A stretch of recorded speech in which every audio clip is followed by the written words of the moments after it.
اسی لیے علماء لکھتے ہیں کہ جو ایمان لائے اور نماز نہ پڑھے یا ایمان والا ہونے کا دعویٰ کرے اور نماز نہ پڑھے تو علماء لکھتے ہیں اس کے باقی کوئی اعمال قبول نہیں ہوتا. معلوم آپ کو روزہ بھی قبول نہیں ہوتا، حج بھی قبول نہیں ہوتا، اور باقی صدقہ بھی قبول نہیں ہوتا، اور خیرات بھی قبول نہیں ہوتی، کوئی نہیں کی. کیوں؟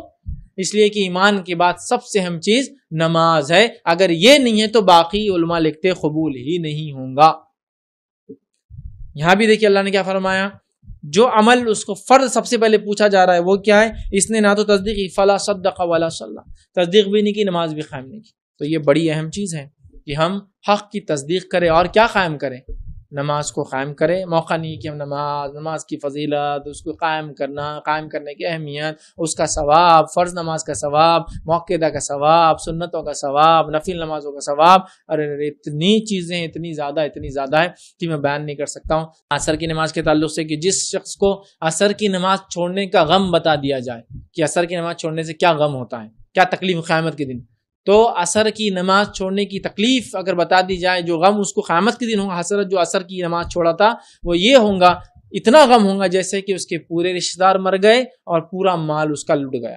ایک ہی ساتھ خبر آئی سب رشتہ دار مر گئے اور پورا مال لٹ گیا، اتنا غم ہوگا ایک عصر کی نماز چھوڑنے کا. حدیث کے الفاظ.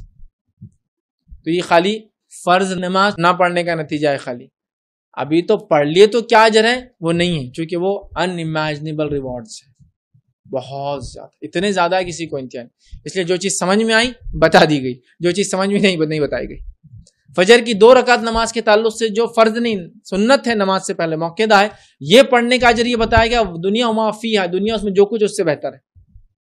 تہجد کی نماز کے فائدوں میں آپ نے یہ بیان کیا، جو ایک فائدہ ہے کہ دنیا میں تہجد کی نماز جو انسان ادا کرتا ہے اس کے اللہ کے نزدیک درجات بلند ہوتے ہیں، اس کے گناہ معاف ہوتے ہیں، اس کے لیے نیکیاں لکھی جاتی ہے، اور وہ اپنے سے پہلے سلف صالحین کے طریقے پہ چلتا ہے اور اس سے جسمانی بیماریاں دور کر دی جاتی ہے.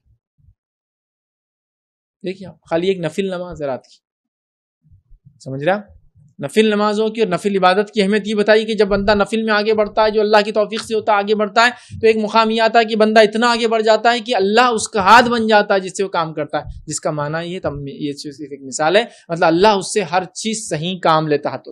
اس کی آنکھیں بن جاتا ہے جس سے وہ دیکھتا ہے، مطلب ہر چیز وہ جو دیکھتا ہے صحیح دیکھتا ہے. اس کے کان بن جاتا ہے جس سے وہ سنتا ہے، اس کا معنی ہے ہر چیز وہ جو سنتا ہے وہ صحیح ہوتی ہے اور وہی سنتا ہے.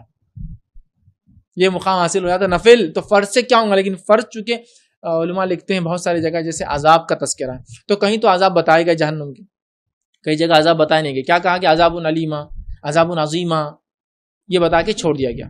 عذاب شدیدہ، بہت سخت عذاب، بہت بڑا عذاب، بہت دردناک عذاب، شدید عذاب، یہ کہہ کے چھوڑ دیا گیا. اور کچھ جگہ ڈیفائن کیا، پیتل کے ناخن آئیں گے، یہ کریں گا، یہ کھائیں گا، خون پیئیں گا، پیپ پیئیں گا.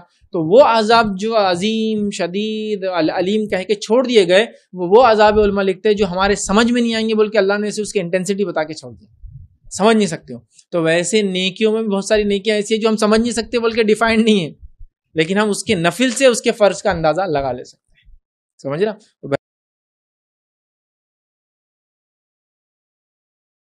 السلام علیکم. آپ بھی ہمارے اس کام میں تعاون کریں اپنی زکات و صدقات کے ذریعے. ڈونیشن ڈیٹیلز کے لیے ڈونیٹ اس پر کلک کریں. اگر آپ کو ہمارے ویڈیوز پسند آئے ہیں تو اسے شیئر کریں اور 100 کے حقدار بنیں. روزانہ ہمارے ویڈیوز کو پانے کے لیے ہمارے YouTube چینل کو سبسکرائب کریں اور بیل آئکن دبائیں. ہم سے دیگر سوشل میڈیا پر جڑنے کے لیے ویڈیو میں دیے گئے آئی ڈی کو سرچ کریں. جزاک اللہ.